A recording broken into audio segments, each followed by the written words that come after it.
सभी स्टूडेंट्स को मेरा नमस्कार। जैसा कि कक्षा 12 यूपी बोर्ड का कार्बनिक रसायन चल रहा है, उसमें हैलो एल्केन पूरी तरीके से समाप्त हो चुका है। आज हम आपको बताएंगे हैलो एरीन्स के बारे में। हैलो एरीन्स क्या होते हैं। आज हमारा जो टॉपिक है हैलो एरीन्स का सामान्य परिचय है। यहाँ से यूपी बोर्ड कक्षा 12 में 1 से 2 प्रश्न एग्ज़ाम में पूछे जाते हैं, जो कि बहुत ही महत्वपूर्ण हैं। वीडियो पूरा देखिएगा, जिससे आपको पूरी तरीके से समझ में आएगा। स्टार्ट करते हैं हम बिना किसी टाइम को वेस्ट किए हुए। देखिए, इसमें सबसे पहले हमने डिफिनीशन लिखाया है एरोमेटिक। पहले सबसे पहले हमको समझना होगा कि हैलो एरीन्स क्या है। देखिए, बता रहे हैं, कह रहे हैं एरोमेटिक हाइड्रोकार्बन। कह रहे हैं एरोमेटिक हाइड्रोकार्बन अणु से एक या एक से अधिक हाइड्रोजन, मतलब एरोमेटिक हाइड्रोकार्बन से एक या एक से अधिक हाइड्रोजन परमाणुओं को क्या करते हैं, निकाल देते हैं। परमाणुओं को कह रहा है ना, परमाणुओं को समान हाइड्रोजन, परमाणुओं को समान हाइड्रोजन परमाणुओं द्वारा प्रतिस्थापित कर। इनका कहने का मतलब ये है, किसी भी एरोमेटिक हाइड्रोकार्बन अणु में से एक या एक से अधिक हाइड्रोजन परमाणुओं को निकाल कर और उसके स्थान पर हाइड्रोजन परमाणुओं को जोड़ दिया जाए। इसी को कहते हैं हाइड्रोजन परमाणुओं का हाइड्रोजन परमाणुओं द्वारा प्रतिस्थापन करने पर जो यौगिक हमको प्राप्त होता है, उसको हम लोग क्या कहते हैं, हैलो एरीन्स कहते हैं या एरिल हाइलाइड कहते हैं। अब हमको जब तक ये नहीं मालूम होगा कि एरोमेटिक हाइड्रोकार्बन क्या होता है, तब तक उसमें से हम हाइड्रोजन नहीं निकाल पाएंगे और ना ही हाइड्रोजन जोड़ पाएंगे। तो जब तक हमको एरोमेटिक हाइड्रोकार्बन नहीं मालूम होगा, तब तक हमको हैलो एरीन पूरी तरीके से मालूम नहीं होगा। तो आइए चलते हैं, सबसे पहले हम जानकारी करते हैं एरोमेटिक हाइड्रोकार्बन क्या होता है। देखिए, कह रहे हैं एरोमेटिक हाइड्रोकार्बन। देखिए, हमारी अगली हेडिंग है एरोमेटिक हाइड्रोकार्बन। इसमें बताया जा रहा है एरोमेटिक हाइड्रोकार्बन एरीन कहलाता है। जो एरोमेटिक हाइड्रोकार्बन होता है, उसी को हम लोग क्या कहते हैं, एरीन कहते हैं। तो एक बात तो क्लियर हो गया, क्या है कि एरीन क्या है। तो जो एरोमेटिक हाइड्रोकार्बन होता है, उसी को हम लोग क्या कहते हैं, एरीन, जिसका सामान्य सूत्र CnH2n-6y होता है। कहने का मतलब यहाँ पर जितने आपके कार्बन होंगे उतने हाइड्रोजन, जितने कार्बन उसके 2 गुना हाइड्रोजन में से 6y, जहाँ पर n बराबर क्या है, कार्बन की संख्या, और y बराबर क्या है, बेंजीन रिंगों की संख्या। अब यहाँ पर हमको एरोमेटिक हाइड्रोकार्बन का सामान्य सूत्र मिल गया है। अगला हमको देखना है, कह रहे हैं प्रायः एरोमेटिक हाइड्रोकार्बन को 2 मुख्य वर्गों में विभाजित किया गया है। तो कहने का मतलब ये है कि जो एरोमेटिक हाइड्रोकार्बन होता है, यह क्या होता है, यह 2 वर्गों में विभाजित किया गया है। पहला हमारा क्या है, मोनोसाइक्लिक हाइड्रोकार्बन। पहला देखिए क्या है, मोनोसाइक्लिक हाइड्रोकार्बन। देखिए, मोनो का मतलब होता है एक, साइक्लिक का मतलब होता है साइकिल, मतलब जिसमें एक साइक्लिक रिंग, मतलब एक जिसमें एक रिंग उपस्थित हो, उसको हम लोग कहते हैं मोनोसाइक्लिक हाइड्रोकार्बन। कह रहे हैं इस प्रकार के हाइड्रोकार्बन क्या कहलाते हैं, एरोमेटिक हाइड्रोकार्बन कहलाते हैं, जिसमें केवल और केवल एक बेंजीन रिंग उपस्थित हो। तो मोनोसाइक्लिक हाइड्रोकार्बन ऐसा हाइड्रोकार्बन होता है जिसमें केवल और केवल एक बेंजीन रिंग उपस्थित होता है, जिसमें से कह रहे हैं इस श्रेणी का प्रथम सदस्य क्या होता है, बेंजीन। अब देखिए, यहाँ पर साइक्लिक का मतलब होता है, देखिए साइक्लिक का मतलब समझ लीजिए, नीचे समझा रहे हैं, जिसका शुरुआत वाला पॉइंट और अंत वाला पॉइंट समान हो। जैसे देखिए, यहाँ चले, यहाँ आए, फिर यहाँ आए, फिर यहाँ आए, फिर यहाँ गए, फिर यहाँ गए और यहाँ पहुँच गए। देखिए, यहाँ से चले और लास्ट में यहीं आ गए। जिसका शुरुआत पॉइंट और अंत पॉइंट सेम होता है, उसको हम लोग कहते हैं साइक्लिक। उदाहरण देखिए, देख रहे हैं बेंजीन। अब बेंजीन को लिखने का तरीका देखिए, एक क्या होता है कि बेंजीन के स्ट्रक्चर में अंदर गोला बना देते हैं, तो ये भी हमारा क्या हो जाता है, ये भी हमारा बेंजीन होता है। या आप अल्टरनेट पे सिंगल डबल बॉन्ड, देखिए जैसे यहाँ पर डबल बॉन्ड लगाया है, तो यहाँ सिंगल बॉन्ड, फिर यहाँ डबल बॉन्ड, फिर यहाँ सिंगल बॉन्ड, फिर यहाँ डबल बॉन्ड। तो या तो अल्टरनेट पर सिंगल डबल बॉन्ड लगा दीजिए। अब देखिए, हमारा क्या है, एरीन है। एरीन में देखिए एक हाइड्रोजन को हमने निकाल दिया है और एक हाइड्रोजन को हमने लिख दिया। जैसा कि आप लोग जानते हैं, एक्स का मतलब हाइड्रोजन होता है। जोड़ दिया तो देखिए क्या हो गया, बेंजीन रिंग के ऊपर एक हाइड्रोजन जुड़ गया। ये क्या है, हाइलो, मतलब हाइड्रोजन जुड़ा हुआ है। ये क्या है, एरीन। दोनों आपस में मिल गया, क्या हो गया, हाइलो एरीन। अब देखिए इतने को हम लोग क्या लिखते हैं, इतने को हम लोग C6H5 लिखते हैं। क्यों? क्योंकि देखिए C6H6 था, एक हाइड्रोजन निकाल दिया तो C6H5 भी तो बचा, और लास्ट में X जोड़ दिया तो C6H5X हो गया। तो यह क्या है, हैलो एरीन का सामान्य सूत्र है। हैलो एरिन्स देखिए बहुत से होते हैं। दूसरा देखिए जैसे हमारा हैलो एरिन से क्या है, C7H8। अब C7H8 है तो इसमें क्या करना है, इसमें आपको करना क्या है कि C6 एक है, इसमें क्या करना है, अब C7H8 है, इसका स्ट्रक्चर कैसे बनेगा। तो स्ट्रक्चर बनाने के लिए क्या करना है आपको, यहाँ पर करना क्या है कि जितने आपको C6H5 माइनस कर दीजिए। या देखिए C6H5 माइनस करते हैं, देखिए 8 में से 5 गया 3 और 7 में से 6 गया 1, तो यहाँ पर क्या हो गया, देखिए यहाँ पर देखिए CH3 हो गया। इसका मतलब ये है कि बेंजीन रिंग के ऊपर CH3 उपस्थित है। तो देखिए यहाँ पर C6H5 देखिए लिखा हुआ है और यहाँ पर CH3 है तो हमने CH3 लिख दिया है। अब इसमें इसको भी हम हैलो एरिन्स कहेंगे। ये भी हमारा क्या है, एरीन है, हैलो एरिन्स नहीं है बल्कि क्या है, एरीन है। अब यहाँ पर देखिए दो जगह से हाइड्रोजन निकलेगा, एक यहाँ से भी निकल सकता है और एक रिंग से भी निकल सकता है। देखिए हमने क्या पहले काम क्या किया, यहाँ से देखिए निकाल दिया है, देखिए यहाँ से निकाला है, देखिए यहाँ पर ये CH2X हो गया, और एक बार यहाँ से निकाल दिया है तो ये भी क्या है, हैलो एरिन्स है। उसी तरीके से यहाँ देखिए हमने किया है, C8H10 है, फिर C6H5 निकाल दिया तो क्या बचा है, CH2CH3, बेंजीन रिंग से हमने जोड़ दिया। इसको हम लोग ऐसे भी लिख सकते हैं। अब अगर यहाँ से चाहे तो आप चाहे यहाँ से हाइड्रोजन निकाल करके यहाँ हाइड्रोजन जोड़ सकते हैं, यहाँ से निकाल करके यहाँ भी जोड़ सकते हैं। ये हमने आपको बता दिया। सामान्यतः C6H5 को हम लोग क्या कहते हैं, एरिल, और X को क्या कहते हैं, हाइड्रोजन, जिसके अंतर्गत FCl, Br और I आता है। और दोनों को अगर हम जोड़ देंगे तो क्या कह देंगे, एरिल हाइलाइट। ये तो स्टूडेंट्स देखिए हो गया एरिल हाइलाइट का सामान्य परिचय। अब मुझे लगता है किसी को कोई समस्या नहीं होगी सामान्य परिचय में। अब आगे हम बात करते हैं, देखिए आगे आपको क्या पढ़ना है। अब देखिए कह रहे हैं कि एरोमेटिक हाइड्रोजन यौगिक, कह रहे हैं एरोमेटिक हाइड्रोजन यौगिक मुख्य रूप से दो प्रकार के होते हैं। कितने प्रकार के होते हैं स्टूडेंट, दो प्रकार के होते हैं। पहला होता है न्यूक्लिय प्रतिस्थापन यौगिक। पहला क्या होता है, न्यूक्लिय प्रतिस्थापन यौगिक, इसको इंग्लिश में बोलते हैं न्यूक्लियर सब्स्टिट्यूशन कंपाउंड। दो प्रकार का होता है। पहला होता है न्यूक्लिय का मतलब होता है न्यूक्लियस का मतलब होता है केंद्र, और यहाँ पर केंद्र का मतलब ये होगा कि ऐसा हाइड्रोजन जो बेंजीन रिंग के ऊपर जुड़ा हो, ऐसा हाइड्रोजन जो बेंजीन रिंग के ऊपर जुड़ा हो उसको हम लोग न्यूक्लिय प्रतिस्थापन यौगिक कहते हैं। देखिए कह रहे हैं एरोमेटिक हाइड्रोजन यौगिक जिनमें हाइड्रोजन परमाणु एरोमेटिक रिंग से जुड़ा हो। देखिए कह रहे हैं जिनमें हाइड्रोजन परमाणु कहाँ जुड़ा हो, एरोमेटिक रिंग से जुड़ा हो, उनको हम लोग क्या कहते हैं, न्यूक्लियर प्रतिस्थापन यौगिक। अगला पॉइंट कह रहे हैं एरिल हाइलाइटों के नाम इनको एरोमेटिक यौगिकों के हाइड्रोजन व्युत्पन्न मानकर करते हैं। कह रहे हैं अगर एरिल हाइलाइट का अगर हमको नाम लिखना है तो कैसे लिखेंगे, तो हाइड्रोजन को क्या मान लेंगे, व्युत्पन्न मान लेंगे, तब उसका नाम लिखेंगे। देखिए यहाँ चेक करते हैं। अब हमको जैसे मान बहुत ही आसान होता है इसका नाम लिखना, लोग बहुत कंफ्यूज रहते हैं, हम आपको बता दे रहे हैं। जैसे इसका IUPAC नाम लिखना है तो बहुत साधारण से देखिए यहाँ पर क्या है, ये क्लोरीन है, क्लोरीन को क्या लिखते हैं, क्लोरो, और ये इतना क्या है, बेंजीन है, तो ये क्या हो गया, क्लोरो बेंजीन। ये इसका IUPAC नाम लिखने का तरीका है।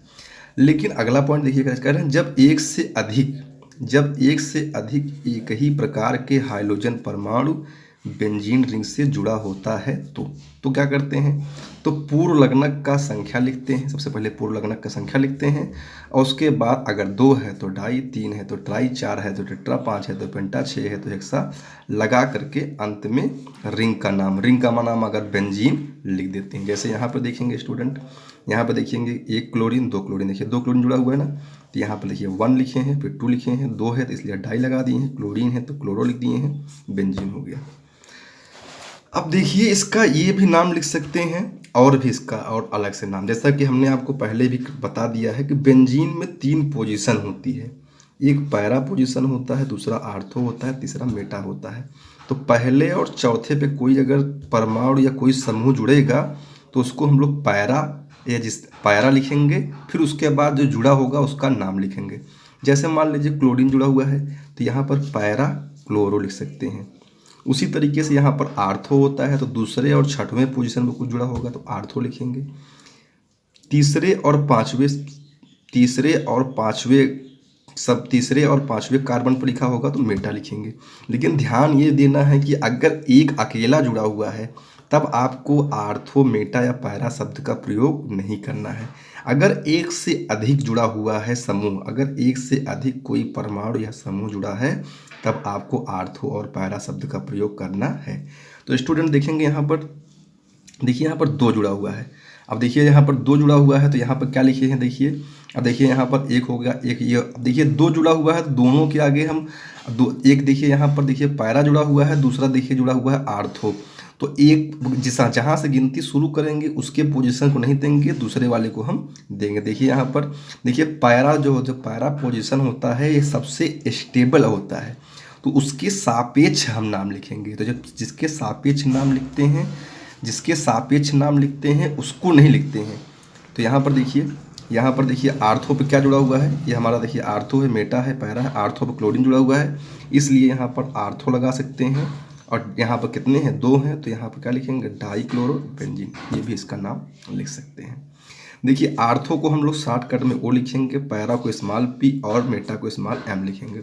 अब देखिए स्टूडेंट यहाँ पर देखिए, यहाँ पर भी देखेंगे 1, 2 और 3 पहले और तीसरे पोजीशन पर जुड़ा हुआ है। इसका ये भी नाम ले सकते हैं 1,3 डाइक्लोरोबेंजीन, या इसको आप मेटा पे देखिए क्लोरीन जुड़ा हुआ है तो मेटा, और यहाँ पर कितने क्लोरीन है, 2, 1 और 2 डाइक्लोरोबेंजीन। वैसे यहाँ पर भी देखेंगे आप, उसी तरीके से यहाँ पर भी देखेंगे। यहाँ पर देखिए 1, 2, 3, 4, तो यहाँ पर देखिए 1,4 डाइक्लोरोबेंजीन, या पैरा पे देखिए, यहाँ पे पैरा पे जुड़ा हुआ है क्लोरीन, तो पैरा को शॉर्टकट में पी लिख दिए हैं डाइक्लोरोबेंजीन। ये देखिए यहाँ तक हमने लिख दिया है। ये आपका IUPAC नाम, इससे आप लिख सकते हैं। अब कई बार क्वेश्चन पूछा गया है, आपको स्टूडेंट बता दें, बोर्ड के एग्ज़ाम में या टेस्ट पेपर में कई बार क्वेश्चन पूछा गया है, और टेस्ट पेपर में या बोर्ड एग्ज़ाम में इस तरीके से इस तरीके का क्वेश्चन आ सकता है। क्वेश्चन देखिए क्या है, क्वेश्चन पूछा जाता है कि हाइलोएरीन बॉन्ड और हाइलोएल्केन बॉन्ड की प्रकृति किस प्रकार से होती है और दोनों में अंतर क्या होता है। तो देखिए कह रहे हैं एरिल हाइलाइडों के गुण एल्किल हाइलाइडों के गुण से क्या होते हैं, भिन्न होते हैं। भिन्न का मतलब अलग अलग होते हैं। जैसा कि आप जानते हैं, जैसे कि थोड़ा सा हम आपको पीछे ले चलेंगे एल्किल हाइलाइड के बारे में बताने के लिए। आप जानते हैं कि एल्किल हाइलाइड में हाइड्रोजन परमाणु का जो संकरण होता है sp3 होता है। जो हाइड्रोजन परमाणु जो जुड़ा होता है sp3 संकरित कार्बन से जुड़ा होता है। एल्किल हाइलाइड के जो हाइड्रोजन होते हैं इसीलिए सक्रिय होते हैं।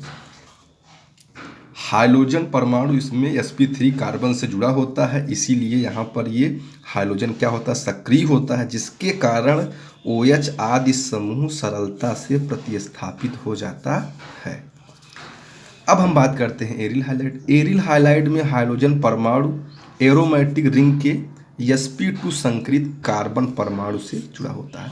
आप जानते हैं जो एरोमेटिक रिंग होता है, एरोमेटिक रिंग के प्रत्येक कार्बन का जो संकरण होता है वो क्या होता है, sp2। आइए हम एक बार आपको दिखा दें।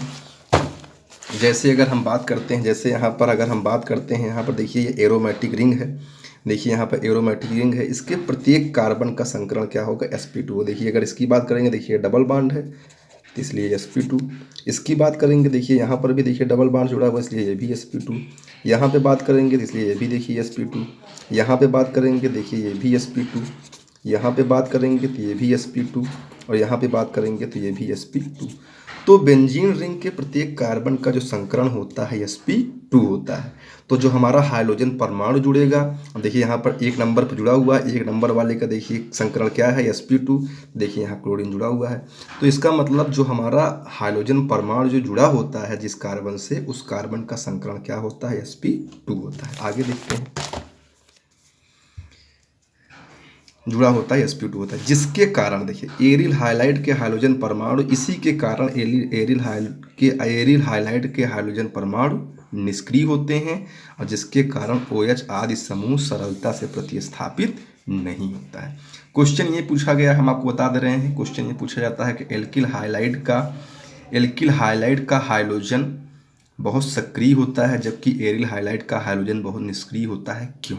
तो आपको बताना है कि एल्किल हाइलाइड का जो हाइड्रोजन जिस कार्बन से जुड़ा होता है sp3 होता है, जिसके कारण वो सक्रिय होता है, जबकि एरिल हाइलाइड का हाइड्रोजन उस कार्बन से जुड़ा होता है जिसका संकरण sp2 होता है, जिसके कारण ये निष्क्रिय होता है। और एरिल हाइलाइड में OH आदि समूह इसीलिए बहुत आसानी से प्रतिस्थापित हो जाते हैं, जबकि एरिल हाइलाइड में प्रतिस्थापित नहीं होते हैं। जैसा कि आप पढ़ रहे थे इसके पहले, ये पहला था न्यूक्लिय श्रृंखला प्रतिस्थापन यौगिक, दूसरा आपका है पार्श्व श्रृंखला प्रतिस्थापन यौगिक, side chain substitution compound. Student ध्यान देना है, देखिए शुरू में हमने इंट्रोडक्शन दिया था, देखिए वहाँ पर आपको दो प्रकार का देखिए वहाँ पर हाइड्रोजन जुड़ा हुआ था। एक तो डायरेक्ट बेंजीन रिंग से जुड़ा हुआ था, दूसरा किनारे वाले कार्बन से जुड़ा हुआ था। जो किनारे वाले कार्बन से जुड़ता है उसको हम लोग बोलते हैं पार्श्व श्रृंखला प्रतिस्थापन यौगिक। क्या बोलते हैं? पार्श्व श्रृंखला प्रतिस्थापन यौगिक। कह रहे हैं देखिए एरोमेटिक हाइड्रोजन यौगिक जिनमें हाइड्रोजन परमाणु एरोमेटिक रिंग की पार्श्व श्रृंखला, मतलब एरोमेटिक रिंग के पर डायरेक्ट ना जुड़ा हो बल्कि पार्श्व मतलब जो साइड से जुड़ा हो उसको पार्श्व श्रृंखला यौगिक कहते हैं। जैसे देखिए यहाँ पर देखेंगे स्टूडेंट, यहाँ पर देखिए, अब यहाँ पर देखिए बेंजीन रिंग से कार्बन जुड़ा हुआ, कार्बन से जुड़ा हुआ है, तो कार्बन से जुड़ा हुआ है इसलिए क्या हो गया? पार्श्व हो गया। अगर यही डायरेक्ट जुड़ा होता तो न्यूक्लिय हो जाता, कार्बन से जुड़ा हुआ तो पार्श्व हो गया। देखिए यहाँ पर 2 जुड़ा हुआ है और यहाँ पर देखेंगे स्टूडेंट तो यहाँ पर देखिए 3 जुड़ा हुआ है, तो ये क्या हो गया? एरोमेटिक पार्श्व श्रृंखला प्रतिस्थापन यौगिक।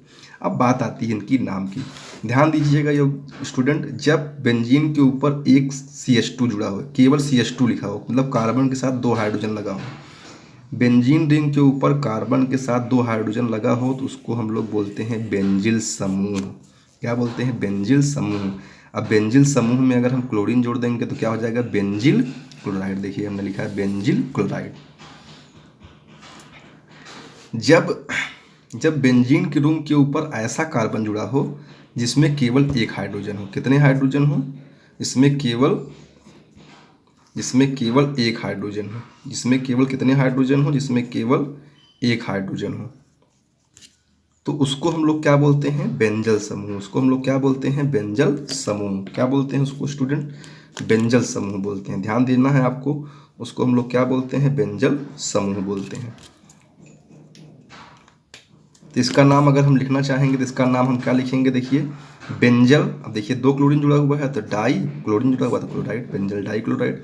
या अगर और आप चाहो तो इसका नाम लिख सकते हो डाई क्लोरो। देखिए 2 क्लोरीन जुड़ा हुआ है इसलिए डाई क्लोरो, मेथिल लगा है मेथिल, और यहाँ पे क्या हो गया? बेंजीन। यहाँ पर इसको अगर आप लिखे, देखिए 1 क्लोरीन जुड़ा हुआ है तो देखिए क्लोरो, यहाँ CH2 लगा हुआ है तो इसलिए मेथिल, और ये क्या हो गया? बेंजीन। अब यहाँ पर देखेंगे, यहाँ पर देखिए जब बेंजीन रिंग से एक कार्बन जुड़ा हुआ हो उसके ऊपर कोई हाइड्रोजन ना हो तो इतने को हम लोग क्या कहते हैं? बेंजो कहते हैं, बेंजो समूह। देखिए 3 क्लोरीन जुड़ा हुआ है तो यहाँ पे क्या हो जाएगा? Benzotrichloride. या इसका नाम लिखना चाहोगे, 3 क्लोरीन है तो ट्राई क्लोरो, क्या है? एक कार्बन है तो मेथिल, यहाँ पे क्या हो जाएगा? बेंजीन। चाहे जैसे आपको जो लगे वो लिख लीजिए। ध्यान दीजिएगा स्टूडेंट एक बात आप और यहाँ पर कि बेंजल डाई क्लोराइड को हम लोग बेंजलीडीन क्लोराइड भी कहते हैं। क्या कहते हैं? बेंजलीडीन क्लोराइड। तो देखिए आपको हमने बताया एरोमेटिक किस प्रकार से, आप एरिल हाइलाइट किस प्रकार से होते हैं, क्या होता है एरिल हाइलाइट क्या होता है, कितने प्रकार का होता है, उसमें जो कार्बन और हाइड्रोजन बॉन्ड की प्रकृति होती है, ये क्या होता है, इसको सब हमने आपको एकदम क्लियर बता दिया है। आप इसको अच्छे से स्टडी करिए। थोड़ा से आगे हम आपको और क्वांटिटी में बता देते हैं।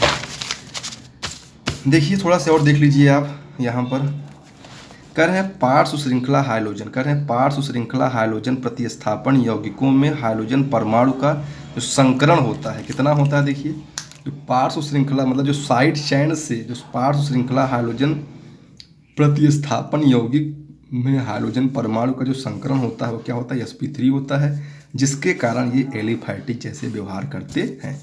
देखिए स्टूडेंट आप देख लीजिए, जैसे यहाँ पर अगर हम बात करेंगे, देखिए यहाँ पर आप जैसे हम बात करेंगे अगर इस कार्बन की बात करेंगे तो इस कार्बन का जो संकरण होता है वो क्या होता है? sp3। इस कार्बन की बात करेंगे तो sp3, और इस कार्बन की बात करते हैं तो sp3। क्यों होता है इस कार्बन का sp3? क्योंकि देखिए ये सिंगल बॉन्ड से जुड़ा हुआ है। देखिए ये सिंगल बॉन्ड जुड़ा हुआ है, इसलिए इसका संकरण sp3 होता है। और संकरण अगर sp3 स्टूडेंट अगर हो गया तो इसका मतलब ये क्या करेगा, उसी तरीके से व्यवहार करने लगेगा जैसे मोनो हाइड्रोजन यौगिक के यौगिक होते थे।